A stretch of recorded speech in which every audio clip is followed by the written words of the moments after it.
Joann, how are you today? I'm fine, thank you. You're doing great. You look terrific. Oh, thank And you. I'm so happy that you've agreed to come and do this little piece for our TV show. Thank you very much. I'm honored. And I know you have a very special story to tell us. But first I want to ask you a question. Now, your name is Joann, but Joann is very American. What was your name when your Italian name? My Italian name and birth name is Giovanna. Giovanna, how beautiful that is. Yeah, thank you. Okay, so you were born in Italy. Yes, I was born in Italy, one of three. One of three? I'm the third. And where were you born? I was born in the town of Mazzara del Vallo in Sicilia, la provincia di Trapani. Oh, the Trapani. So you were on the western. Yes. The western Si, side. si. And it's a fisherman's town. We're known for the fishes, and we make olive oil and at the fish cannery, and there's also a salt mine that is very close. I know that Trapani is famous for the salt. Yes, right? The salt. yes. So was your family involved in either of those industries, or? No, not really. My grandfather was a farmer, had a farm, and my grandmother, of course, was in the housewife, Right. as everyone was at that time. And my dad was a bricklayer. My dad lost his father when he was 4 years old. Oh my. He passed away, and it was ironic. It was St. Lucy Day, Santa Lucia, which is December 13th. It was my father was 4. It was my father's father, my paternal grandfather. Okay. Yeah. And your maternal grandparents, they were alive? Yes, they were alive. As a matter of fact, I lived with them. My grandmother was Joanna, who I was named after, and my grandfather was Filippo. Okay. And they were, and he had a farm, and so I used to go and stay at the summer home. So I kind of lived with them because I was like the princess. My grandparents actually met in the States. My Joanna and Filippo, they were, they had come from our hometown and lived in the States. Carmine Street, that's where my mom was born in New York. And then her brother Gaspare, they were born here, they were married here, and then they went back to take care of one of the, I believe it was my grandfather's mother that was sick. But they lost track of time and they lost their visa. So they couldn't come back, and to renew it was a big role, so they decided to stay in Italy. So they remained in Italy and grew up. So my mom was born, but she was raised in Mazzara. Mazzara. And then she met my dad there, yeah. So that was your grandmother. But now, because she was born in the United States, was she considered an American citizen or no? Yes. She was. Well, yeah, she had an American passport. She did, so that's she's an American citizen. At the time, yeah.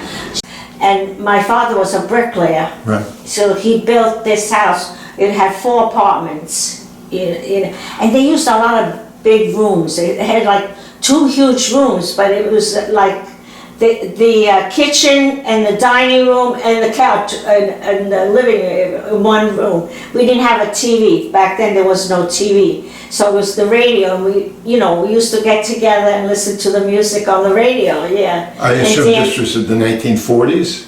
1940s or 30s? Or? It would be the late 40s. Late 40s for you? Yeah. And you used to dance, you were going to say? Yes, and a lot of dancing, happy, just simple things made them very happy. And all.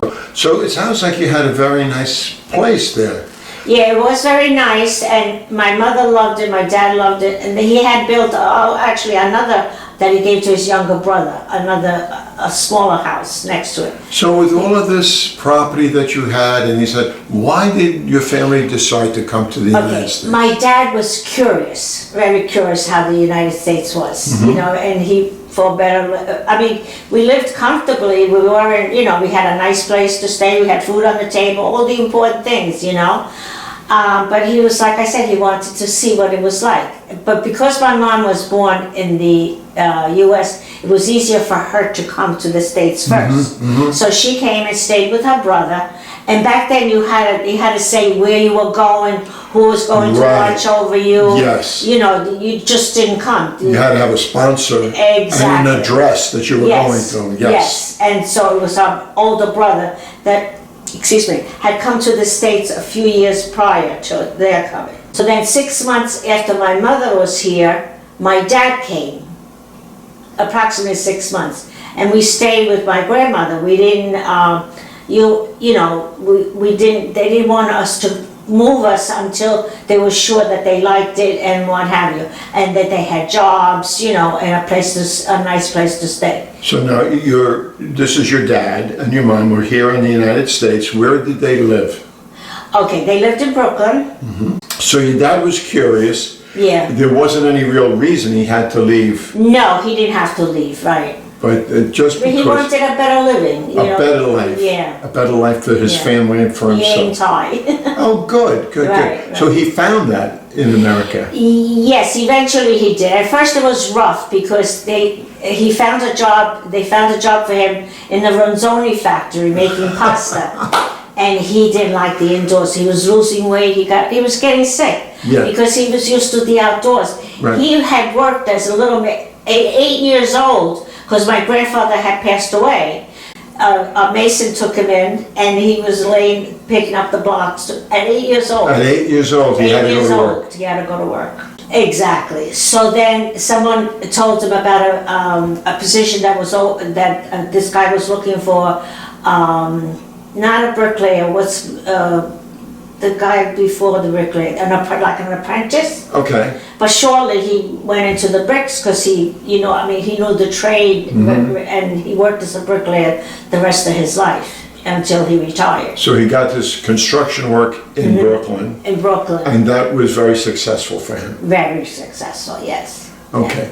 So, and the three of us at the time were left in Italy, With your grandma. with my grandparents, right. And you were living in the house that your dad Yeah, built. and also my great-grandparents lived my great-grandparents rather, lived close to, when my great-grandmother passed away, I was 7 years old, so I remember, I have a fantastic memory when it comes to old things and facts. And so I had the honor of meeting both of them. And then when my great-grandmother passed away, my great-grandfather didn't want to be alone. So he had two daughters that lived in Italy. So he went with one, spent 6 months, and then came with to stay with my grandmother. At that time, my parents were already in the States.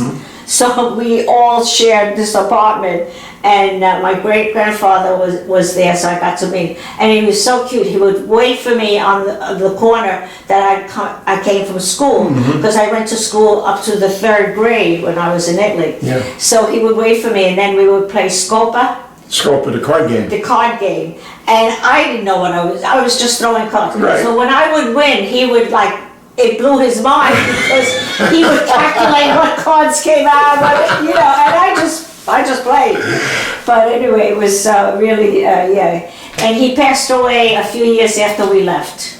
So you have that's your great-grandfather. My great-grandfather. So isn't that wonderful? You have such a relationship. They lived into the 90s. So now your parents are in Brooklyn. Right. And they're getting set up. Right. So now they wrote a letter back to your grandparents? Is that how they communicated? Yes, through letters. We would wait for those letters. And there was and telegraph. If you had to send a message, telegram. Okay. That was the fastest way to telegraph. But there was no phone connection to Italy. No phone, not yet, no. Okay. No. This was in 1956, we're talking about, when I came to the United States. 1956. 1956, yes. All right, so that is the same year that the great ship, the Andrea Doria, sank. Exactly. So now, you get the letter from your parents, it's time to come over. So Right. tell us about that. Yes, my grandmother got us tickets, and we were going to travel on, and it was the Andrea Doria. We had tickets, we went for a health examination, we passed everything, but because we were all minors, my sister was 14, my brother was 12, and I was 9. So we needed a guardian on the ship. and the guardian that was appointed to us had changed her mind, so we couldn't board the ship. So you couldn't, you had made all of these preparations Right. to come to live in America. So we went back to. Now, how soon did she make that decision to the sailing? I think we were there for our physical, if I remember correctly. Yeah. And we had passed, and then we were hit with the news that she wasn't, going to be the guardian. Her brother talked her out of it. Her brother talked her out. Right, because he said, you're traveling by yourself. Why would you want the responsibility of watching 3 kids? So, but this other woman, the travel agent was my grandmother's cousin. So he said to her, "Don't worry, I have another a wonderful lady traveling in November," because the ships didn't travel that far. It was in July that we were supposed to come. Right. But instead we came in November. So you were saved because you were supposed to go on the Andrea Doria, Exactly. and that left, from what I've read up, it left in July. Yes, July, yes, the July. July 17th it left. Yes, the middle of July. And left Sicily. Right, And then it came across the ocean. right. But the Andrea Doria came over and it sank off the coast of Nantucket when it collided with another ship in a heavy fog. Exactly. And it was one of the greatest sea tragedies of Yes. the modern era. Yes, it was. But luckily, and I don't know, you probably know more about it than I do, but there were only 46 people that died. Yes, there were only a few. Most of them were saved because they had plenty of time to get off the ship. And there were a lot of ships that came out because they were so close to the To United help. States. Yeah. Yeah, because the ships would go to Halifax, and then from Halifax they would come south. Right. And into New York Harbor after the next port. But it was in the middle of the water. And our ship actually, when months later when we took the Saturnia, The Saturnia, okay. right, the Saturnia stopped where the Andrea Doria had sunk. Oh. And they had like a mass, it was a mass, and they threw this large wreath of flowers. It was just so moving, I could still remember. So we were all on top deck, It was something that I'll never forget. Yeah. So But now, did you feel, now you were 9 years old at the time, were you all aware of what happened to the Andrea Doria? Were you aware of that? Yes. And how did you feel about that when you heard about I it? was scared.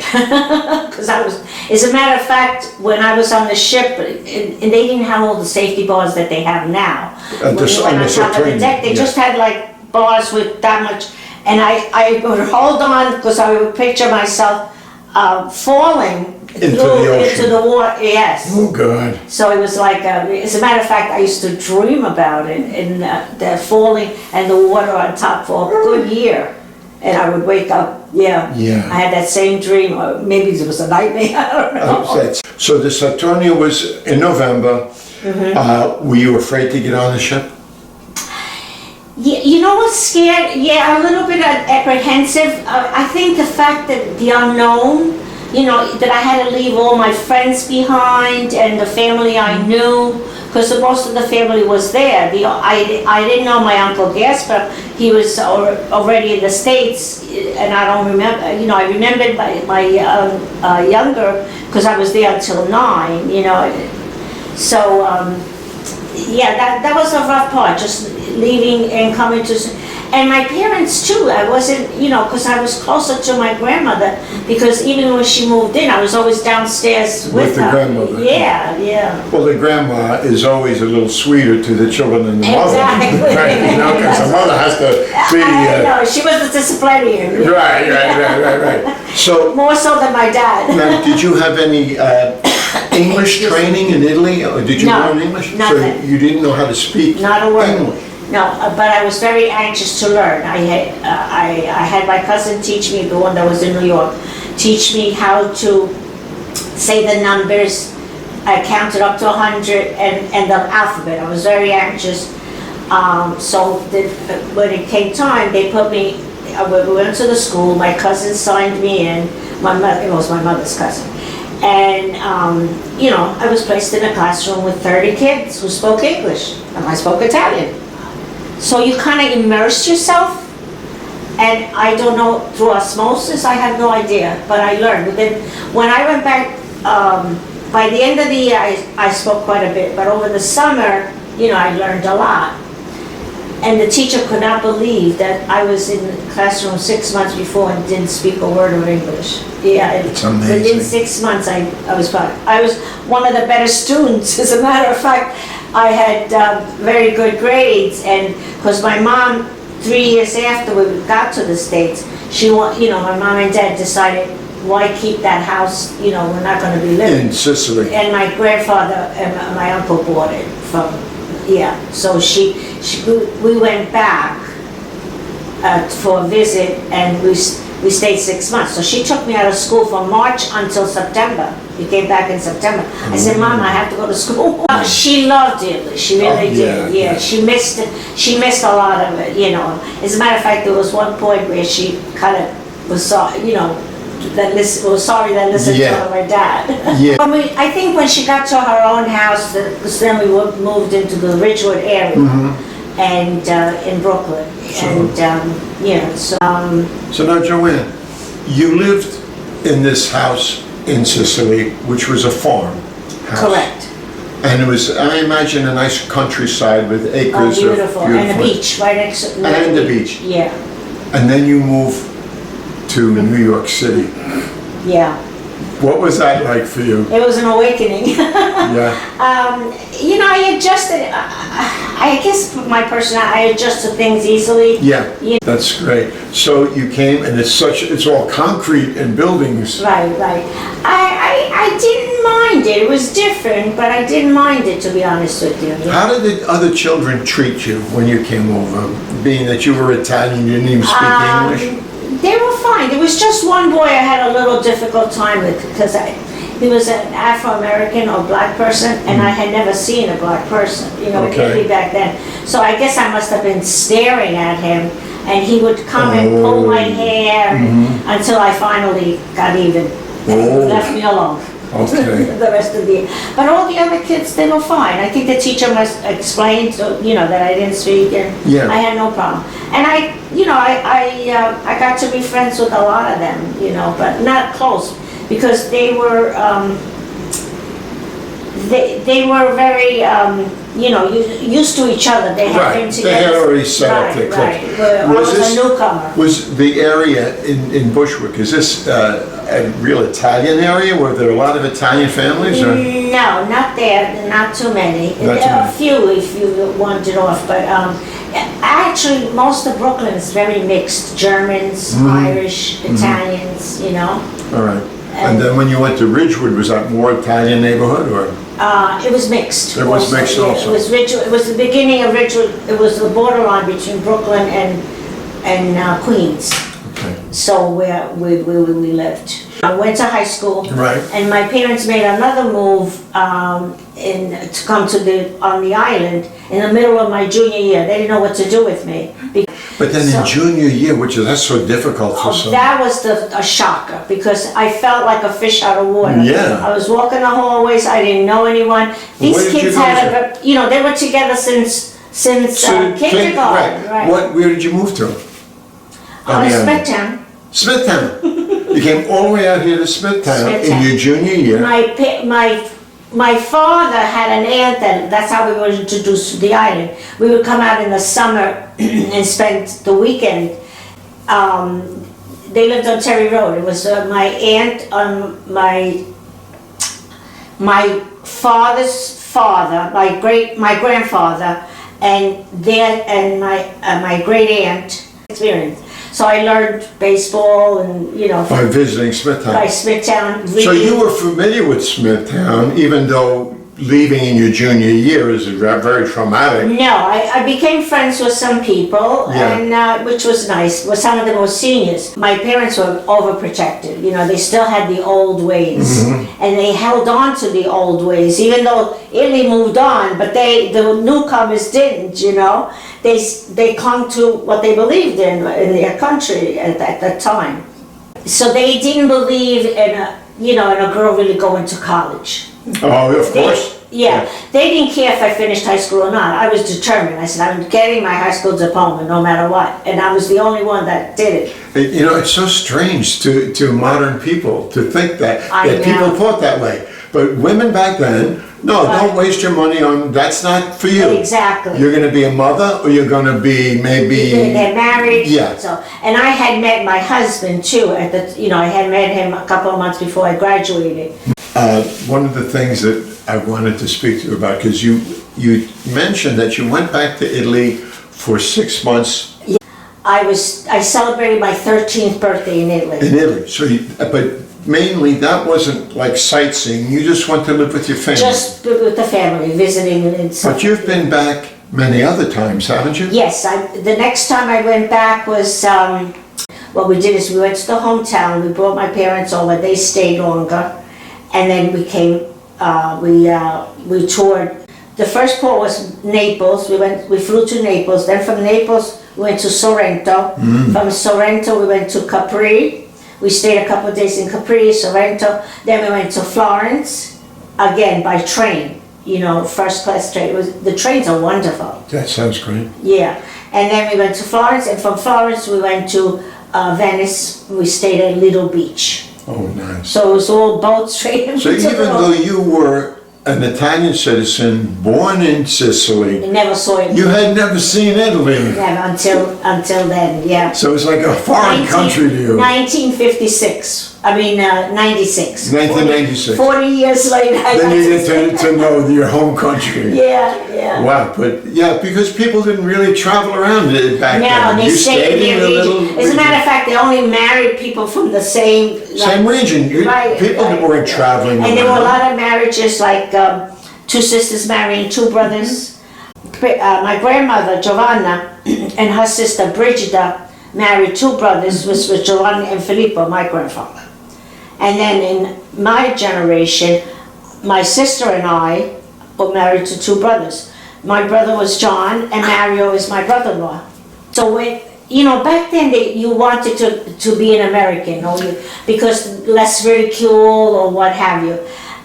So, you know, 11 years old I was, and I saw, and I had to, you know, memorize a few things. And so we became citizens, and I took the name Joann. That's where Joann comes in. Okay. And I started to write Joann, and my Italian name kind of died.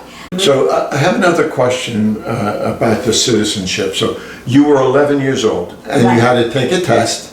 Verbal though, it wasn't in writing. It was you were asked a few questions and you answered them accordingly, and then you became a citizen. And you know, and you were so we're all naturalized citizens. Yeah. let me ask you this, Christian. Now you had the experience, very unusual experience of living in two different countries for long periods of time. Yes. Of course, you lived in America much longer. Right.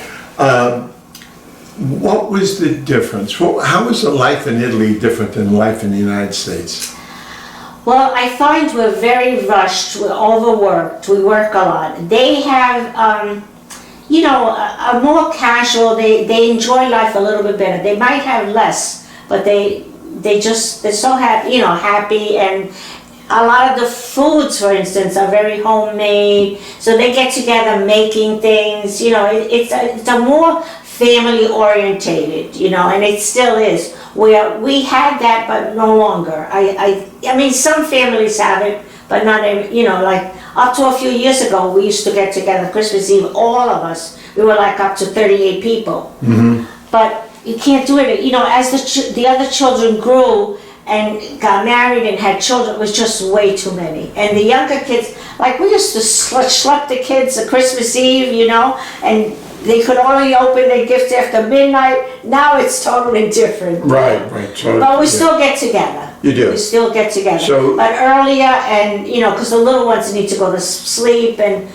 yeah. So America is so work-oriented. People Yes. is working, rushing, especially New Yorkers. Yes. Especially New Yorkers. Like if you go down south, it's totally different. Yeah, It's it's a little bit more relaxed, but yes. still I would imagine that it's not as relaxed as Italy was.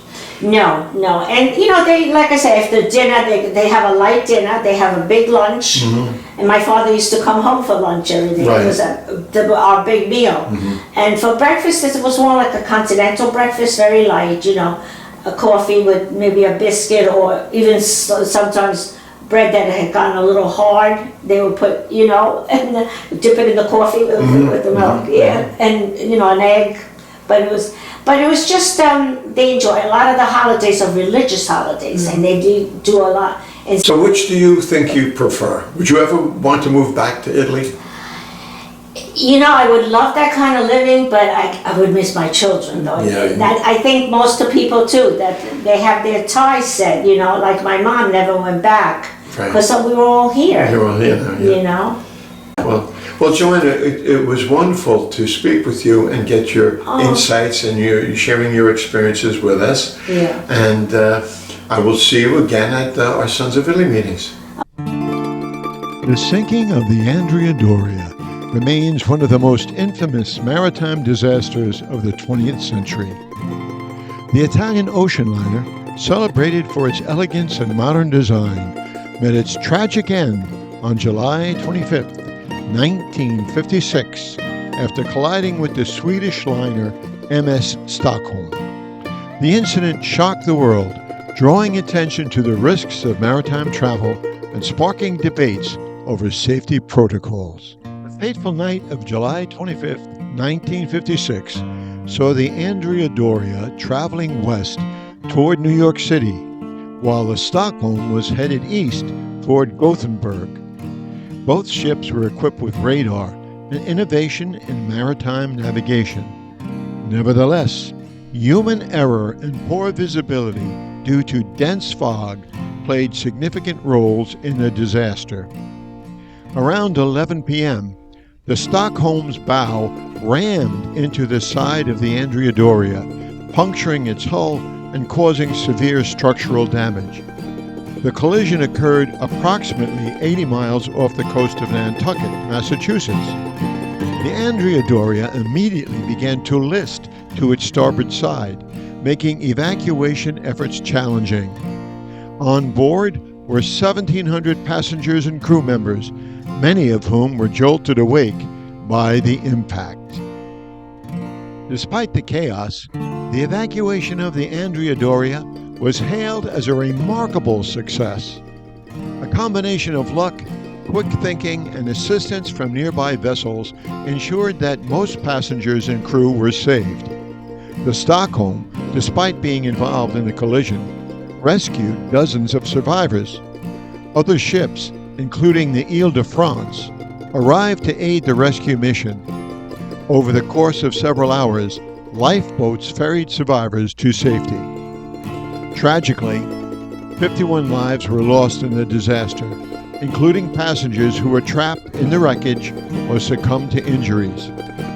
The heroism of the rescuers and the resilience of the survivors remain poignant aspects of the story. By the morning of July 26th, the Andrea Doria had sunk below the waves, resting at a depth of approximately 240 feet. The disaster sparked widespread media coverage, with photographs and eyewitness accounts captivating the public. Questions about maritime safety dominated discussions among experts and regulators. Investigations revealed that both ships had contributed to the collision. Misinterpretation of radar readings, navigational errors, and inadequate communication were cited as key factors.